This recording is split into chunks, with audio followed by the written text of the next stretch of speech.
One of the most famous men in all of world history. Bonaparte was the French emperor from late in 1799 until 1815. Although originally he did not take the title of emperor. He transitioned into that over time. And we're going to take a look at Napoleon Bonaparte. When you think of the term Napoleon or the name Napoleon, what comes to mind?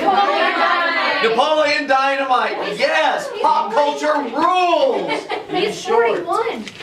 Napoleon Dynamite? Yes, 40. I looked it up the other day. He's 41. Wow. Yeah. Wow. I'm of the same generation as Napoleon Dynamite. I never hear. That scares me. Okay, anything else? He's short.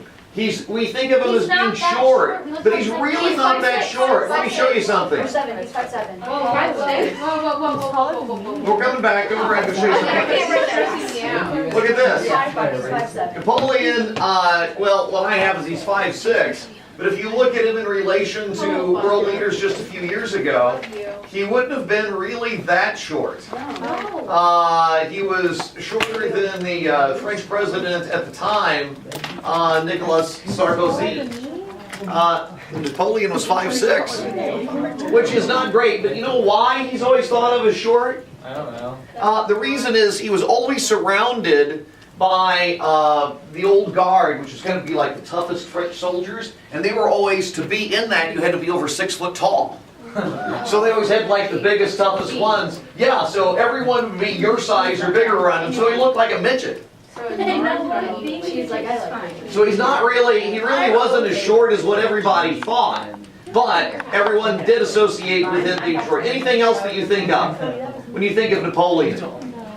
Just dynamite. Okay. All right. Napoleon comes to power in late 1799 in the Brumaire coup. Napoleon emphasizes authority, but not ideology. The French Revolution from 1789 to 1799, to that point, had just been rocked by ideology. Now you may be saying, Reeves, I have no idea what the term ideology actually means. Is anyone in that boat? I am. Okay. Few people are like, I have no idea. Ideologies is just kind of a fancy word for political ideas. Ideology is just a fancy word for political ideas. And our politics today is just like bear hugged by ideology, political ideas. So if you don't agree with a certain set of ideas, then you're no good. You know, if you are Democratic today, you have to, if you want to identify with the Democratic Party, there's a certain ideology that you have to have. And what is that? Nobody knows? If you're a Democrat, what do you tend to be? Pro-labor? What else? Like now or back then? Back right now. Oh. Democrats? Yeah. Pro-choice? Pro-choice. What else? Usually more progressive on social issues like gay marriage. You also tend to be pro-labor. You want the government involved in the economy, regulating it a bit more. Healthcare. Stricter gun laws. If you're a Republican, there's also an ideology that you have to be a part of. And what is the government ideology that you have to be a part of? Pro-life. If you're a Republican, you've got to be pro-life. You're usually more traditional marriage. What else? Laissez-faire. Usually pro-gun. Usually want the government not regulating the economy. That's what we mean by ideology. Does that make sense? Okay? That's what we mean by ideology. Napoleon realized that France had been rocked by violence about people who believed in one rigid set of ideas and another group who felt a different way. He didn't care about ideas. He was a pragmatist. And you know what a pragmatist is? I thought maybe you didn't. A pragmatist is what, Kat? I don't know. Pragmatist is someone who is practical. Yes. They want real life solutions. Napoleon just wanted France to work. He didn't care about ideology. And he wanted all authority vested in him. And Napoleon in many ways was the perfect person to lead because Napoleon was exactly what other people, they projected. Like when you look in a mirror, what do you see? Me, you, yes. When Cody looks in the mirror, Cody sees Cody. Okay? When Jenna looks in the mirror, Jenna sees Jenna. Okay? And when Natasha looks in the mirror, she sees Natasha. And Napoleon saw this. So conservatives, because he was a military man in a uniform, thought, well, he's a conservative. When progressives saw him, they were like, well, he was born a peasant. He's a man of the people. So he's got to be with us. So he had to step beyond all of those kinds of things. Another thing that helped him, unlike King Louis XVI, what had happened to the aristocracy? They were all dead or had moved away. There was no major rich group to oppose him at this time. Okay? And again, we all know what an aristocracy is. Bridget, what's an aristocracy? I'm not picking on you. I just want to make sure you know what it is. You don't know? Do you know, Emma? Nobles. Very good. Yeah, they're nobles. Nobles. They do noble things. Terry. Okay. Yes. They, okay, that's right. Okay, so in 1799, when Napoleon comes to power, originally, he declares himself first consul. And I will be first consul for 10 years. Now, do any of you remember what civilization used the term consul first? The Romans. Very good, Mr. Hatch. Okay, so the Romans. So he's like, I'm going to model myself after Rome, except in a much smaller space. For 500 years, Rome was a republic, and for 500 years, Rome was an empire. So what do you think he's going to go to next after being first consul? Consul for life. So I'm going to have a 10-year term. No, I'm going to be consul for life. Shades of Julius Caesar, declaring himself dictator for life. And then finally, by 1804, he says, enough with the term consul, enough with the idea of a republic. I am going to be emperor.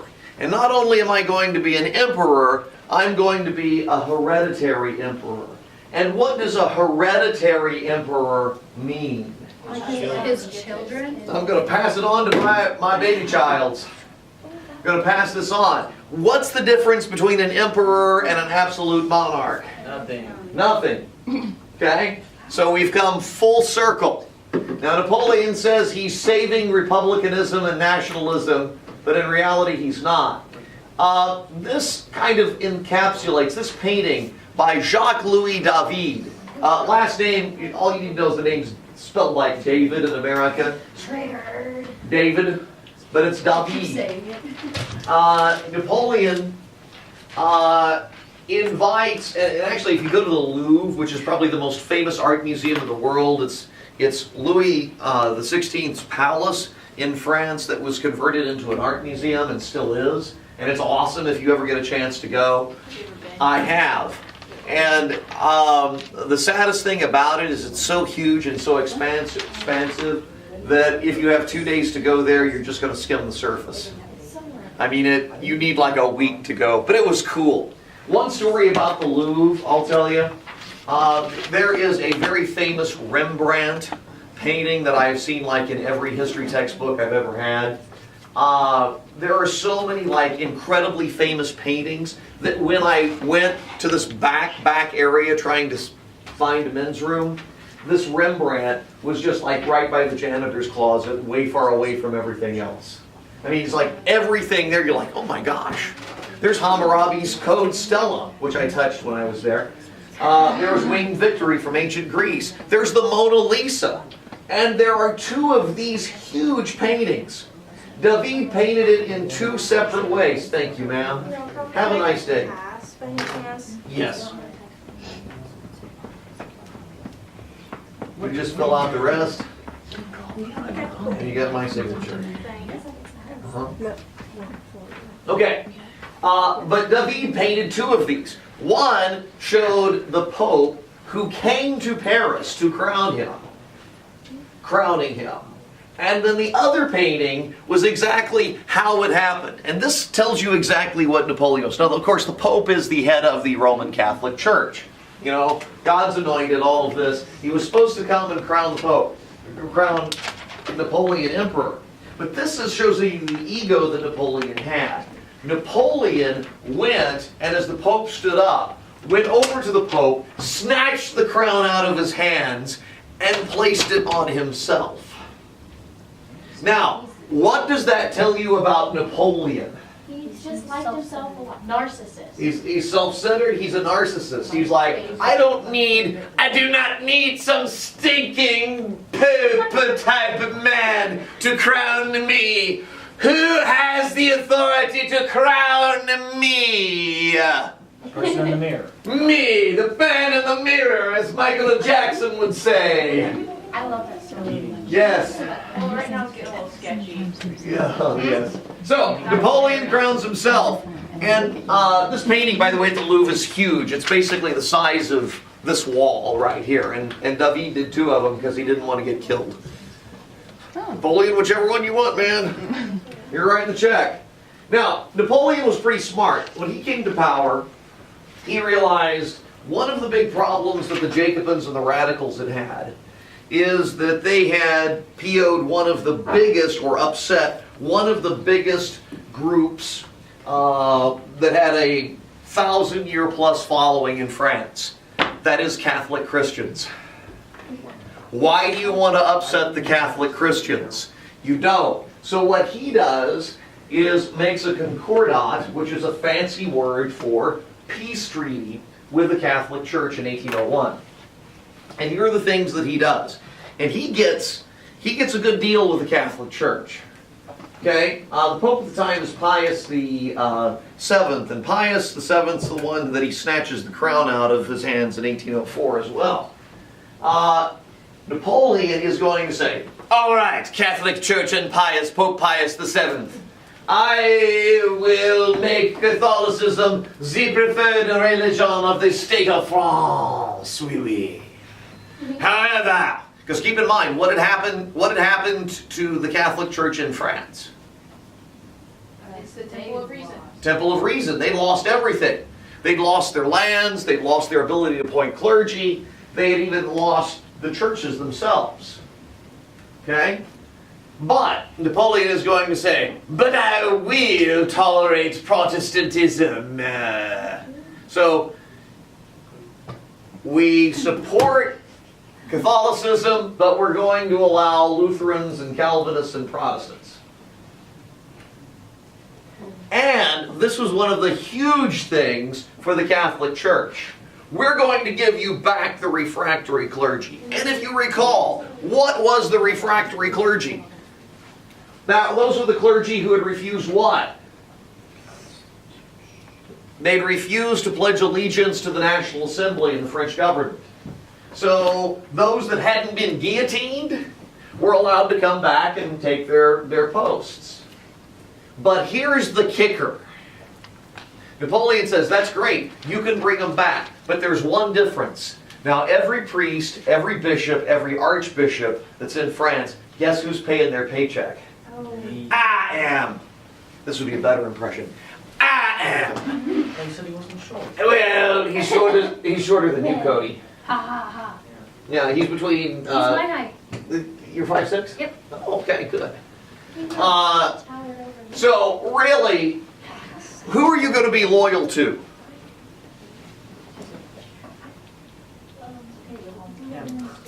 Him. I mean, let me give you a case in point.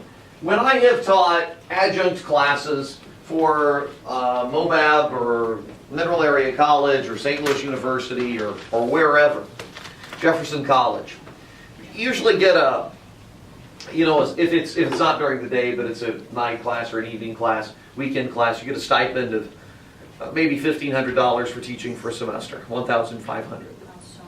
It is, yes, it's so much money. You can buy lots of things. That's why besides one of us is under Yes. Barely eat. Actually, that's why I don't do it anymore, because it's really not worth losing my evenings and weekends. But here's the thing. When there's a conflict between what I get paid here, between my day job and an evening part-time gig like that, where's my loyalty going to be? Day job, why? I get paid more, that's where my retirement is, that's where my health care is, that's where, you know, I'm guaranteed pretty much employment unless I commit a felony from year to year. Those kinds of things, right? Your loyalty is going to be to who pays your paycheck, right? Napoleon was a smart enough man to realize that. So I'm not going to say, Catholic Church, I'm going to take you on and fight you. He's going to say, no, you guys come on back. But here's the thing, I'm going to be paying for you. Now the Catholic Church was a little short-sighted because what were they doing? They were like, woo! I don't have to pay their salaries. More money for the church. Yee-haw! Yes. But what ultimately happened? Who's going to control the church now? Napoleon.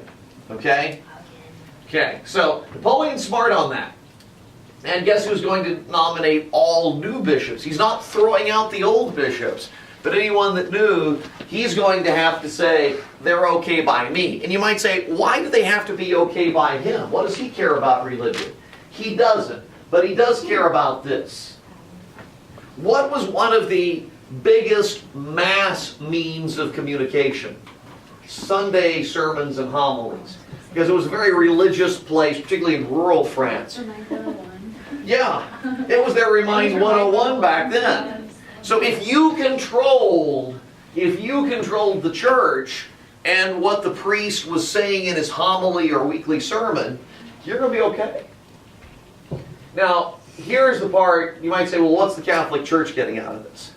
This is what the Catholic Church is. Who's going to be making a lot of the school curriculum now in the public schools of France? The Catholic Church. So what are they going to be teaching in class? Jesus. Okay? They're going to be talking about Catholic theology. And so the church is going to be really happy about that. Also, they're going to restore the Julian calendar. Remember the Brumaire calendar that started with 1792 as year one? The Catholic Church wanted that gone because it literally removed Jesus from the timeline. And so that's going to be brought back. They're happy about that. But they didn't get some other things. He didn't give back the church lands. And the new education had to have one particular purpose. And that particular purpose was to bind the religious consciousness of the people of France to the august person of Emperor Napoleon. To bind the religious consciousness of the people of France to the august person of the Emperor Napoleon.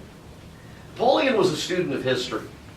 And he realized, why had the Bourbon kings and other French kings been able to rule for so long, even when some of them were village idiots? Okay? Why? Who had said, these are the people who should rule? God. God, through the church, right? Divine right.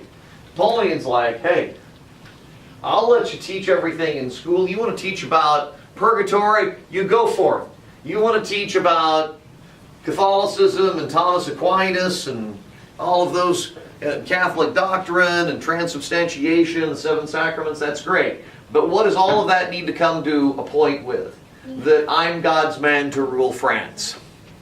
And if I'm God's man to rule France, that's all I care about. So he made sure that the textbooks in France, the education in France, and the public schools said that God wants Napoleon to rule France. Can you imagine if that was the point of education in the contemporary United States? You know? Okay. And we know why the Catholic Church agreed. They're no longer illegal. They're back on the books. And why did Napoleon agree? He's getting a big constituency out there that is going to rubber stamp him. And he is not, he said, there's a big interest group out there, been around for 1,000 years, the Catholic Church, and I am not taking them on. So he's a smart dude when it comes to that. Very smart dude. He's also, any questions with this before I move on? Okay? You see, you all understand why he did this concordat with the Catholic Church, yes? Okay. That's really kind of a big deal. Another thing, that's going to make him popular with a lot of people in rural France. Another thing he does is rewrites the law code. He looks at what the National Assembly had done during the French Revolution and says, it's a little radical. There are some things I want to make more radical and some things I want to make a little less radical. One thing in the Civil Code of Napoleon, the first thing that he does is say, every citizen has the right to choose their own occupation. And occupation is a fancier ACT word for what? Job. Job, very good. Everyone gets the right to choose their own job, okay? Well, we may say, well, that's kind of a stupid, thing. Of course I get the right to choose my job. But keep in mind back then, what did you usually become? What your father was. So if your dad was a shoemaker, what were you going to be? A shoemaker. If your dad was a farmer, what were you going to be? A farmer. If your dad were a baker, what were you going to be? A baker. Okay? So I would be a television meteorologist whether I wanted to be one or not, because that's what my dad was. He would have not been a television meteorologist because his dad sold insurance. And he would have sold insurance because his dad was what was his dad? A farmer. No, actually he had a mill. Oh, I was raised on Yeah. Okay. Right to receive equal treatment under the law. So, according to this, and this is very similar to what the French Rights of Man had previously stated in the Revolution, that everybody, regardless of social class, is equal under the law. Everyone, whether you're rich, poor, should be the same. The Enlightenment statue of Lady Liberty holding the scales of justice and blindfolded, that very much symbolizes that. You have the right to religious freedom. If you want to be Catholic, you can be Catholic.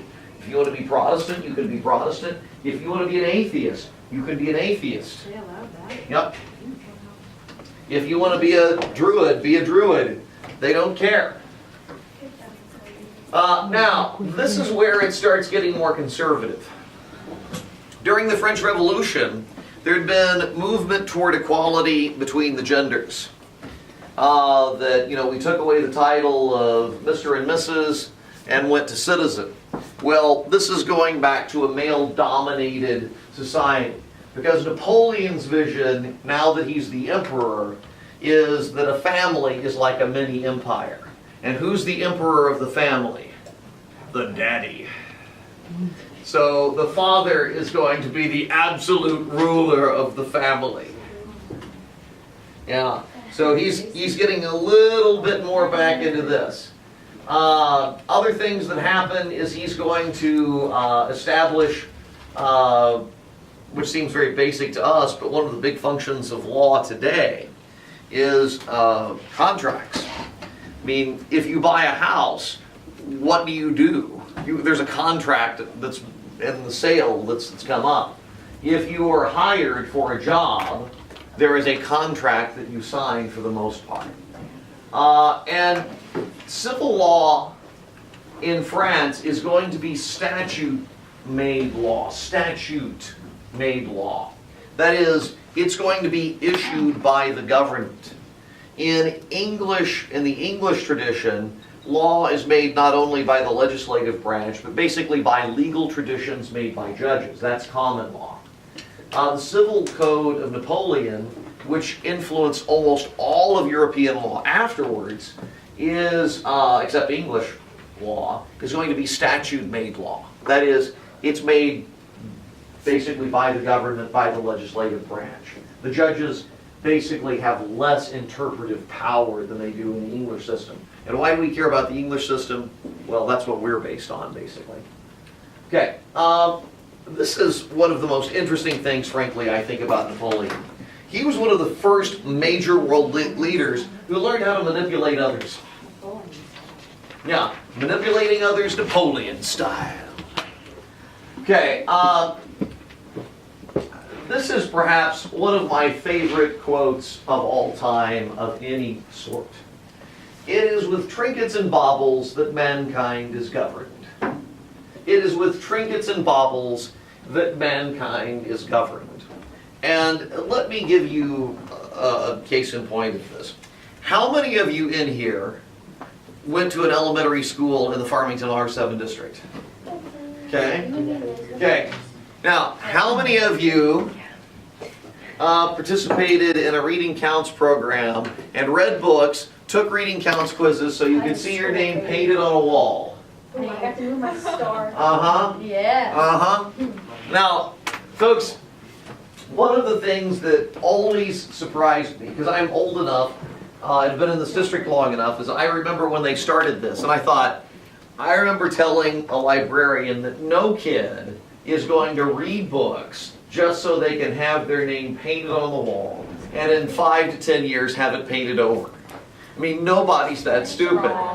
Wrong. I remember doing that. People, and my kids, all 4 of my kids were like, I gotta read because I gotta get my name up there on the wall. Last year I was just at the 300 level, but I need to be at the 400 level. No, I need to be at the 400 level. Now I need to be at the 500 level. And there's a kid who's gonna get to the 600 level this year, so I've got to read. So we've all got to get up there. It's a competition, and who's got their name painted up there in the different level? Don't do Who that. cares? I have my name on the plaque.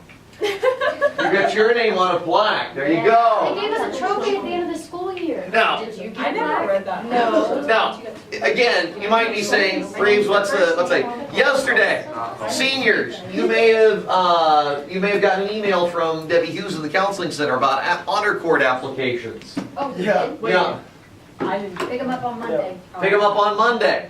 Now, frankly, what's an honor cord? It's about $1 piece of rope that you put around your neck and wear at graduation. Okay? Now, folks, the thing of it is, the biggest arguments that I have had in my teaching career have been with parents and students who were upset about not getting $1 worth of rope. Somehow they think, I didn't qualify for this. I should have qualified for this. Why don't I have a piece of rope around my neck? And I'm like, do you really want your student to have a piece of rope around their neck? Think about this. I mean, what's the reason for this? It's $1 piece of rope. Don't you have to return it?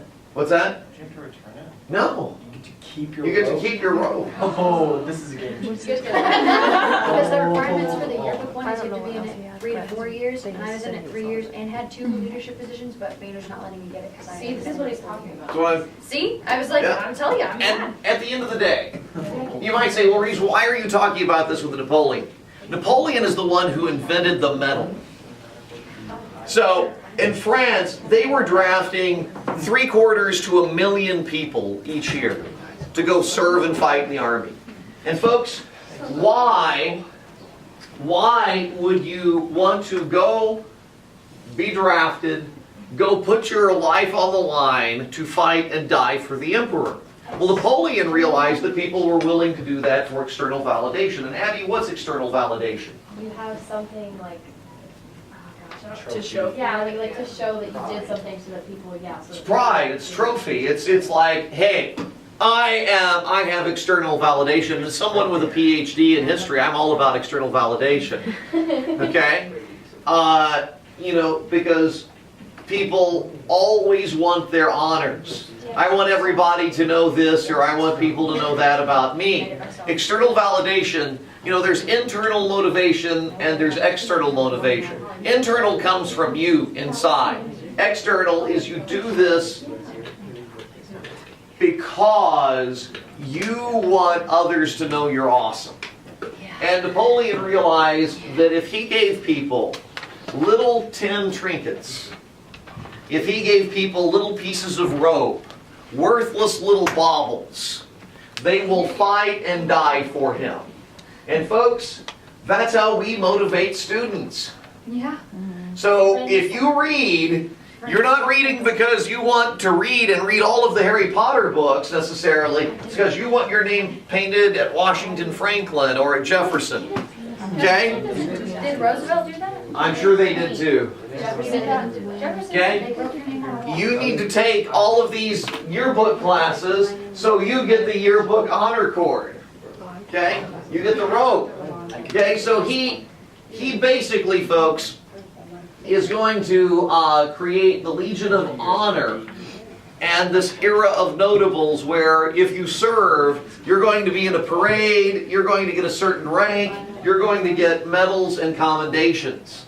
And folks, this is a major way of manipulating people. And Napoleon's the first guy in Western culture to figure this out.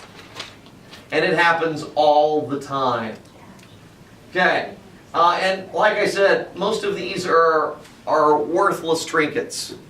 I mean, they're literally, like I said, 50 cents or $1, but people are willing to fight and die so that they can have these honors. I mean, and we still do this in the United States, and I'm not trying to denigrate military service, but, you know, if you get injured, what do you get? A Purple Heart. Napoleon's pride, his hubris, would not allow him to do anything else. He just like, we're gonna win. And it became pretty apparent that what was going to win was going to be the cold and the Russian winter. I mean, when you look at Russia, what's one of the key problems that you have with invading this? It's massive. It is the biggest geographic country in the world, spanning 2 continents, Europe and Asia. I mean, it literally goes from the Baltic Sea all the way past this map over here to the Pacific Ocean. That's a lot of land. There's a lot of running room, okay? A lot of places to play like this. Now, why did he want that? Because it's a It is. And who had conquered all of that before?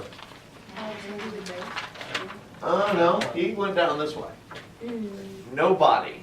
And if he conquered it, what was he? the first and the best. That's right. And again, who else wanted to do that so he'd be the first and the best to do that? Hitler. Yeah. I mean, really, if he'd been content with, oh, let's go from, say, Spain over here to Poland, isn't that good enough? Isn't that good enough? For a normal person, yeah. Square mile each time. You know, that's a lot of good stuff if he just stayed with it, but he wouldn't. He just wouldn't.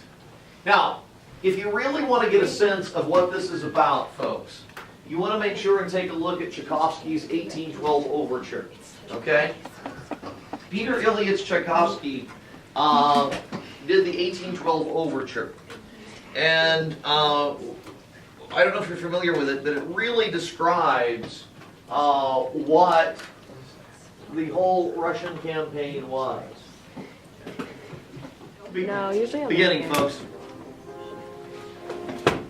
And of course, the refrain that Tchaikovsky, who's a Russian classical composer, is playing is the French national anthem, La Marseillaise. Marseille, rather, I apologize. This is in the 12 Days and Princesses. Mhm. Yes!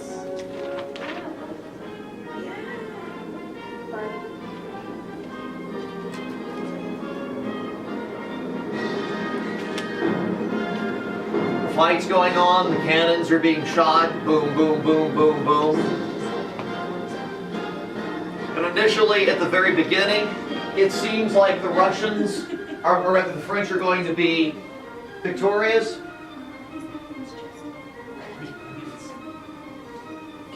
that them running away? Cute.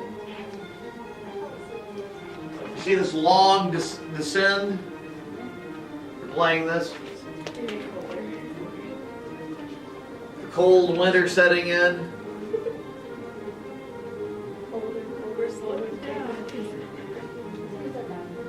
Uh-huh. You should play this in your car, right when you're coming up to a stoplight.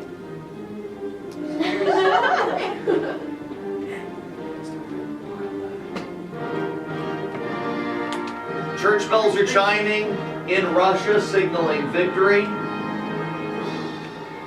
Guess who's now won? Mother Russia. Mother Russia. Again! Church bells are ringing.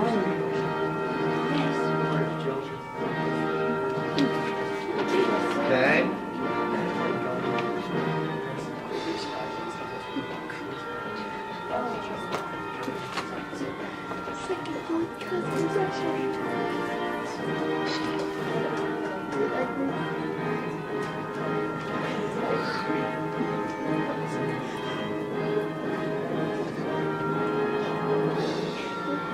And it keeps going on for a little while.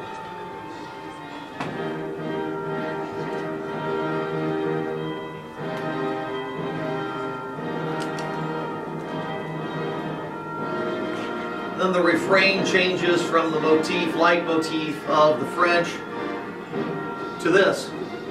And what's this? It's a Russian folk. That's a Russian Cossack folk tune. You see, you know the guy with the furry hat's doing this? I can't do that, but you know. That's, you know. I'm just dance. And so, Across the team. what is that? So who's won now? Russia, but they use a Russian folk which means who really won? Mother Russia. The Russian people. Yes. And then they have more cannons. But a lot of classical music actually ties into the politics of this era. Okay?